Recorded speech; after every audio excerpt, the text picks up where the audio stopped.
Kwaba enyangeni kanye ne-new moon, wena unqwamene impela futhi uyahambisana nesigqi se-wise woman noma owesifazane okhaliphile.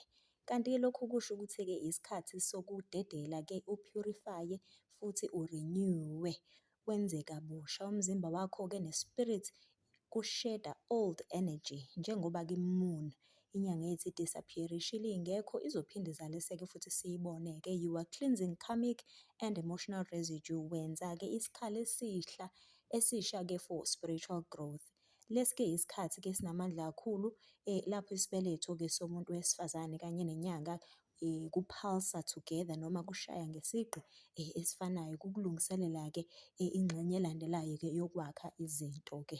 Phumula or reflect-e, connect-a nama-ancestors, release ama-emotions, khala mawufuna, setha ama-intentions ngoba isikhathi lesi